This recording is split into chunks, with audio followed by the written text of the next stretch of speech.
السلام علیکم غامدی صاحب۔ وعلیکم السلام۔ میں کشمیر سے ہوں، تو میری بہت خوش ہوں مجھے آپ سے ملاقات ہو رہی، 15 سالوں سے میں آپ کو سن رہا ہوں، تو بڑی خوش قسمتی ہے آج آپ سے ملاقات ہو سکی۔ تو میرا سوال جو ہے وہ یہ ہے کہ جو ہم کہتے ہیں کہ دین جو ہے، اس کا جو کنٹنٹ ہے قرآن پاک ہے اور سنت ہے، کیا کوئی حکم صحیح احادیث یعنی سند کے حوالے سے ثابت ہو سکتا ہے؟ تو رہنمائی فرمائیے۔ شکریہ۔ کوئی نیا حکم نہیں ہو سکتا، نہ ہے۔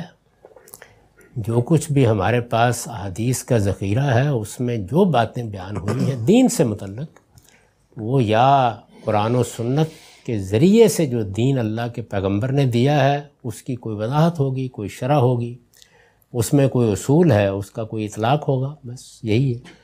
نہ کسی عقیدے کا اضافہ ہوتا ہے، نہ کسی اس چیز کا اضافہ، جیسے کہ علماء شرح و وضاحت کرتے ہیں، ایسے ہی سب سے پہلے اللہ کے آخری پیغمبر نے کسی موقع پر کوئی شرح و وضاحت کی ہے، اس کا یہ تاریخی ریکارڈ ہے، تو اس سے کوئی اضافہ ادنیٰ درجے کا ایک تنکے کے برابر بھی دین میں نہیں ہوتا۔ دین پورا کا پورا قرآن و سنت کے ذریعے سے منتقل ہو گیا ہے۔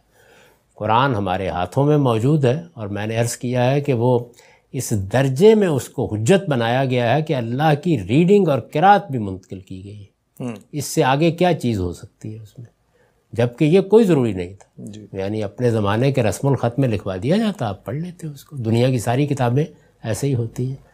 اور سنت وہ چیزیں ہی ایسی ہیں، آپ میری کتاب میزان میں فہرست میں نے بنا دی ہے، دیکھیں، وہ ہر مسلمان کو روز کرنی، یعنی ان کے لیے کسی اہتمام کی ضرورت ہی نہیں۔ ایک چیز بھی ایسی نہیں کہ جو کوئی 4 دن کے وقفے سے کرنی، سب روز کی چیزیں۔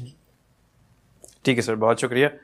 اس بارے میں غامدی صاحب کے بہت سارا مواد ہے، ویڈیوز اور ایسیز وغیرہ کی صورت میں آپ ایس غامدی فورم میں پوچھ لیں گے تو انشاءاللہ آپ کے ساتھ شیئر کر دیا جائے گا۔